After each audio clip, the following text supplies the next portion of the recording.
زندہ باد ہے قرآن، قرآن زندہ باد، زندہ باد ہے قرآن، زندہ باد ہے قرآن۔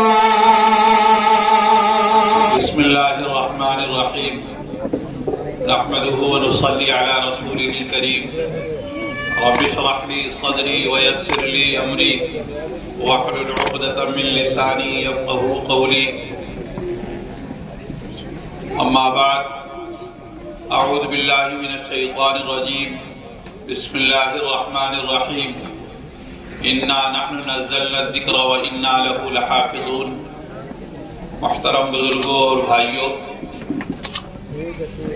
مجھے کوئی لمبی بات نہیں کرنی ہے، بس مختصر سی بات ہے۔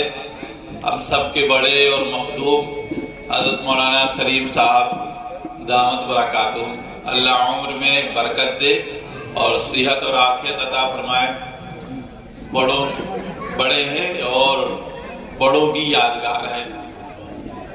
آپ کا بیان ہو گیا، نصیحت فرما دی۔ یہ ختم قرآن کی تقریب ہے۔ میں بچے کو، ان کے استاد محترم کو، ادارے کے منتظم اور جو اس کے لیے فکر مند رہتے ہیں، اور یوسف صاحب اور دیگر تمام اساتذہ، کارکنان، ادارے کے معاونین اور اس سے تعلق رکھنے والے سب کو مبارکباد پیش کرتا ہوں۔ یہ ایک بچہ حاصل ہوا ہے، یہ اللہ کی بہت بڑی نعمت ہے۔ ان کے والدین کو مبارکباد پیش کرتا ہوں۔ اللہ سب کے حق میں اس بچے کو قبول فرمائے اور سب کی بخشش کا اسے ذریعہ بنائے، مزید علم سے نوازے۔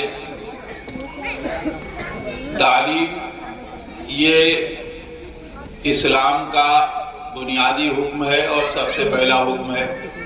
اللہ تعالیٰ نے جو قرآن کی پہلی آیت اتاری اس میں پڑھنے کے لیے کہا گیا ہے اور اللہ کے نام سے پڑھنے کے لیے کہا گیا، جس کا مطلب یہ ہے کہ علم وہ علم ہے جس سے اللہ کی پہچان حاصل ہو، اور جس سے اللہ کی پہچان نہ حاصل ہو وہ علم نہیں ہے۔ آپ اس کو انسانوں کی خدمت کا ایک ذریعہ کہہ سکتے ہیں، اور جو چیزیں انسانوں کی ضرورت سے متعلق ہیں سب کی تعلیم فرض کفایہ ہے، اور حلال اور حرام اللہ کی پہچان اتنی تعلیم یہ فرض ہے۔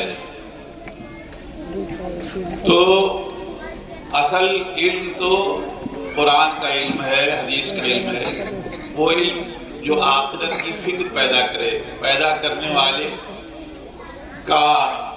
کی پہچان عطا کرے۔ ظاہر سی بات ہے یہ چیز مدرسوں میں ہوتی ہے۔ اب تو مدرسوں میں ماشاءاللہ دنیاوی اور عصری تعلیم کا بھی اہتمام ہونے لگا، اور یہ اچھی چیز ہے کہ ضرورت کی چیزیں سب آنی چاہیے۔ دنیا میں رہنا ہے تو دنیا جینے کے لیے جو چیزیں ضروری ہیں ان کو بھی سیکھا اور پڑھا جائے۔ تو ڈاکٹر بننا، انجینئر بننا یہ بھی ضروری ہے، لیکن ہر ایک کے لیے نہیں، اور بقدر ضرورت دین سیکھنا وہ سب کے لیے ضروری ہے، خواہ مرد ہو یا عورت ہو، چھوٹا ہو یا بڑا ہو۔ اتنا علم جس سے نماز، روزہ، حلال حرام کی پہچان ہو جائے۔ تو یہ ادارے اللہ کی نعمت ہے، ہمیں ان اداروں کو قدر کی نگاہ سے دیکھنا چاہیے، محبت کی نگاہ سے دیکھنا چاہیے۔ ہم ان کا تعاون کریں یا نہ کریں، لیکن ان کو اپنا محسن سمجھیں اور ان کو محبت کی نگاہ سے دیکھیں، تو انشاءاللہ یہ چیز بھی ذریعہ نجات بن سکتی ہے۔ آج 14 شعبان ہے اور 15ویں شب شروع ہو جائے گی، جس کو شب برات کہتے ہیں۔ بہت سے لوگوں کو حلوے کا بے صبری سے انتظار ہوگا، ہماری ماں بہنوں کو بنانے کے لیے اور بھائیوں کو کھانے کے لیے۔ دیکھو ہم لمبی بات نہیں کریں گے، تھوڑی سی کہہ دیتے ہیں. شب برات یہ تو ہم لوگوں نے بگاڑ کر بولتے بولتے اس کو سغرات بنا دیا، لیکن اصل ہے شب برات. ایک لفظ جو ہے اس میں عربی کا ہے اور ایک لفظ فارسی کا ہے.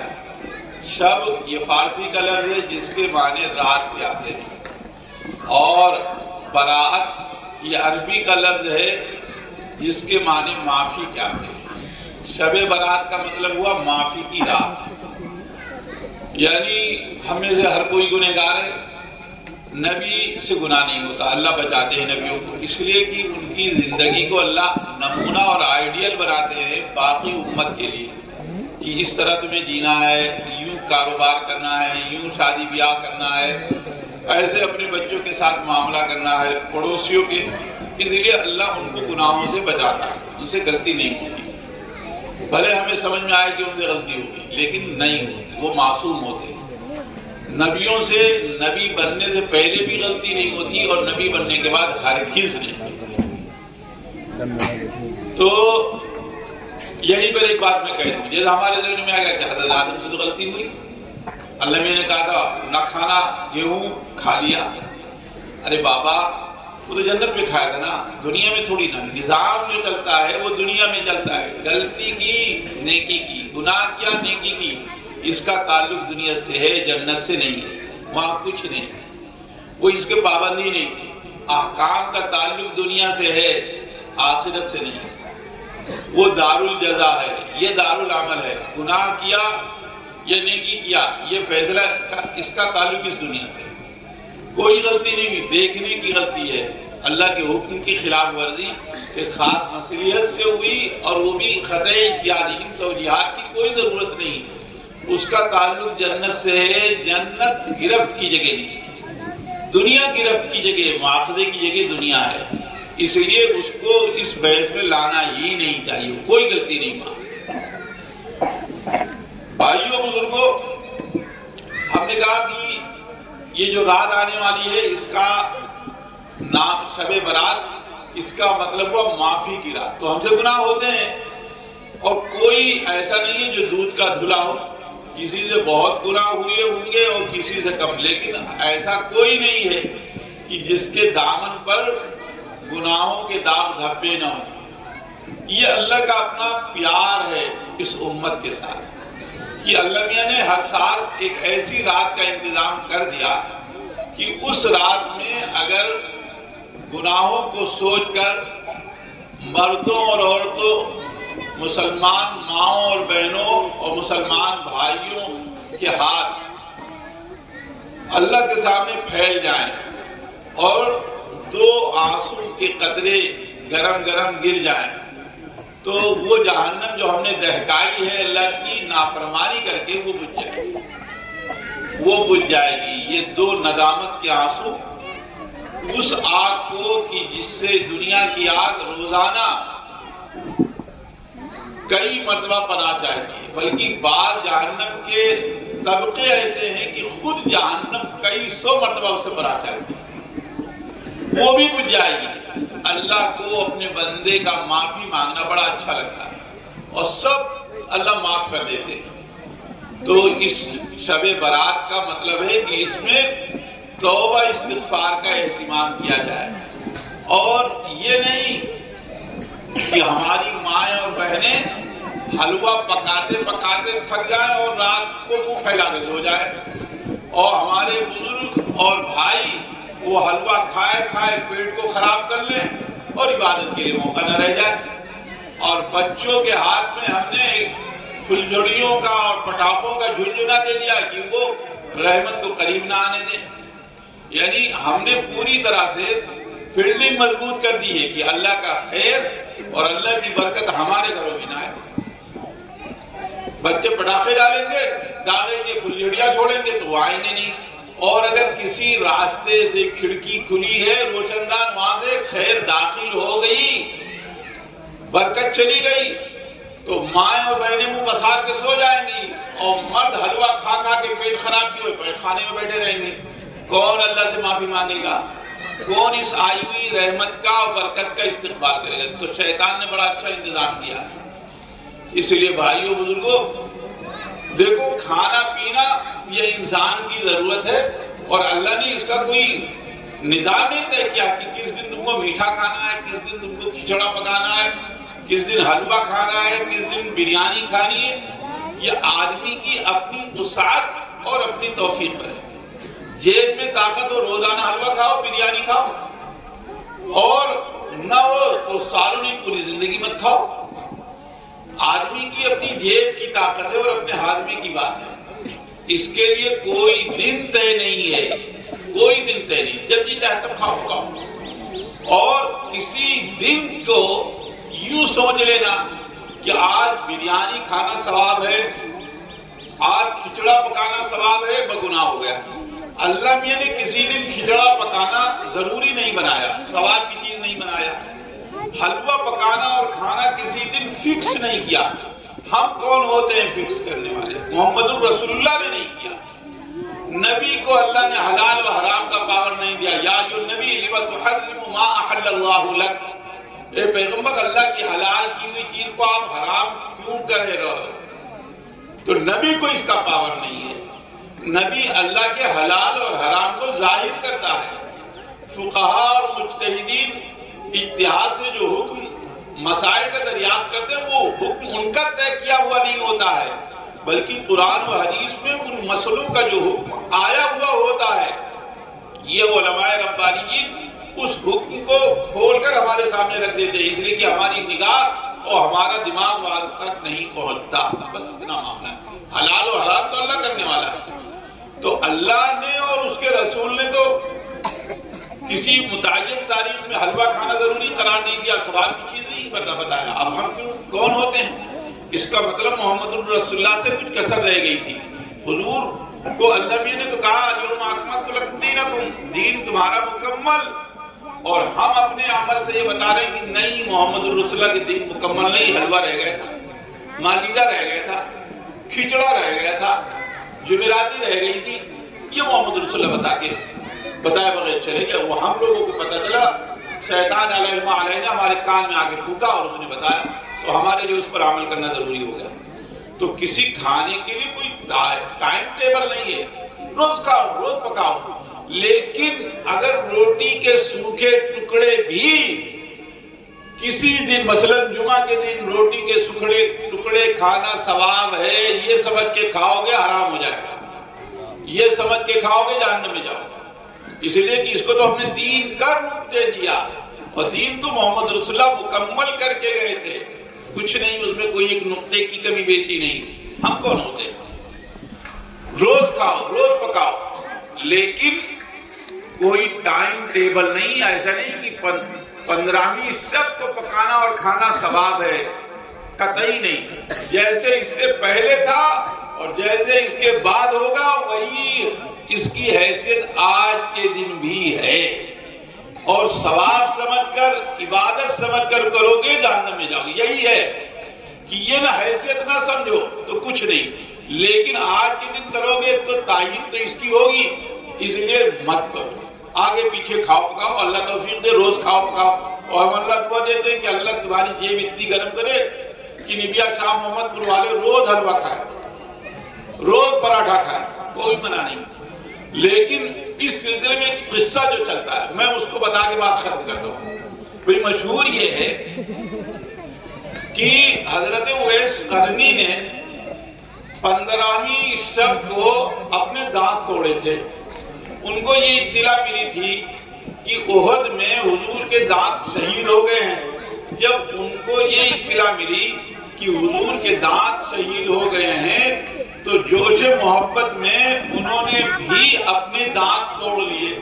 اور جب دانت ڈاکٹر کے یہاں آدمی اکھڑواتا ہے تو کیا کھاتا ہے؟ دودھ پیتا ہے، نرم چیز کھاتا ہے. تو اس لیے انہوں نے حلوہ پکا کے کھایا. اس لیے گویا یہ ثواب کی چیز ہے اویس قرنی کے اتباع میں کہ سب لوگ جو ہے حلوہ 15 تاریخ کو بنا کے کھاؤ. تو بابا ٹھیک ہے، نقل کرو. تو پہلی بات تو یہ کہ یہ واقعہ غلط ہے. سن لو، یہ واقعہ غلط ہے. اویس قرنی کی طرف یہ بات منسوب کرنا کہ انہوں نے اپنے دانت توڑے تھے، یہی غلط ہے. یہ تو خودکشی ہے. یہ آنکھ، کان، ناک، پاؤں، ہاتھ، یہ جان اللہ کی امانت ہے. نہ کسی کو حق ہے اپنے طور پر ہاتھ پاؤں کاٹنے کا، نہ کسی کو حق ہے کہ جان جو اللہ نے دی ہے اس کو گنوانے کا. یہ اللہ کی امانت ہے. اللہ جب تک چاہیں گے رکھیں گے، جب چاہیں گے لے لیں گے. اور اگر آدمی اس میں اپنی طرف سے دخل اندازی کرتا ہے تو اللہ کو یہ چیز پسند نہیں. اسی لیے جو خودکشی کرتا ہے وہ جہنم میں جائے گا. یعنی خودکشی کرنا حرام ہے، سلفاظ پھانکنا حرام ہے، ماضی پہ لٹکنا حرام ہے، خنجر گھونپ لینا حرام ہے. تو جیسے یہ حرام ہے تو دانت توڑنا بھی حرام، انگلی کاٹنا بھی حرام. ویسے کرنی کا مقام کیوں تھا؟ وہ حضور کے قدم بقدم چل رہے تھے. حضور کی زندگی انہوں نے اپنے اندر سنبھالی تھی. حضور نے جو کہا جو کیا وہ کر رہے تھے، اس لیے وہ بڑے تھے. حضور نے فرمایا تھا کہ میرا ایک بندہ ہے، اگر تم صحابہ سے کہا تو ملاقات ہو جائے تو اس سے دعا کرانا. حضرت عمر فاروق نے اسے دعا کروائی. وہ تو حضور سے ملنے کے لیے آ رہے تھے، لیکن ماں کی خدمت کی وجہ سے حضور نے روک دیا. اس سے یہ بات معلوم ہوئی کہ ماں باپ کی خدمت بہت بڑی چیز ہے. حضور نے فرمایا میرے یہاں مت آؤ، اپنے ماں باپ کی ماں کی خدمت کرو. تو یہ ہے ویسے کرنی. تو ویسے کرنی بنے حضور کی اتباع میں. اور ہم حضور کے حکم کے خلاف جانے والا ہم کو ثابت کرتے ہیں کہ انہوں نے دانت توڑ لیے تھے صاحب. تو دانت توڑ لیے تھے تو پہلی بات تو یہ واقعہ صحیح. اور دوسری بات اگر واقعہ صحیح ہے تو پوری نقل کرو نا. انہوں نے دانت توڑے تھے تب حلوے کھائے تھے، تم بھی دانت توڑو.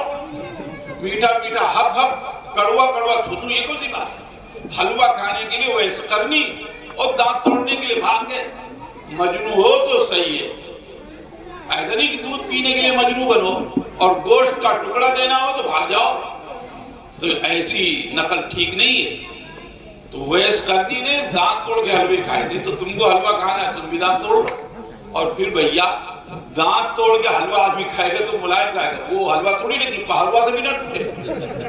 ارے آج جو ہمارا حلوہ ہوتا ہے وہ تو پتھرا سے بھی نہیں ٹوٹتا. کیوں صاحب؟ یہ کوا چلا ہنس کی چال اور اپنی بھی چال ٹوٹ گیا. وہی معاملہ ہے. تو جو چیز دین و شریعت سے ہٹتی ہے نا تو اس کا کوئی سرا نہیں رہتا، کوئی سر پیر نہیں ہوتا. یہی حال ہمارے حلوے کا ہے. اس لیے ہم اپنے بزرگوں سے، جوانوں سے، ماں اور بہنوں سے گزارش کرتے ہیں کہ جھنجھٹوں میں نہ پڑو. اللہ جو توفیق دے رات کو اٹھ کے اللہ سے مانگ لو، رو لو کہ اللہ گناہ ہوا معاف کر دو.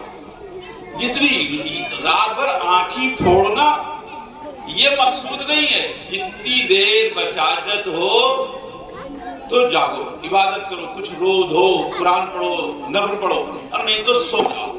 اور یہ نہیں کہ چکر لگاؤ، بریانی اور چائے کھاتے بعد جگہ لنگر چلتے ہیں، یہ مقصود نہیں ہے. ہاں اور غیبت کی نیکی تو ایک کو نہیں کی، اور اگر کہیں بھولے چکے تھے نیکی ہو گئی تو رات میں گپ شپ اور غیبت کر کے اسے بھی گوا دیا.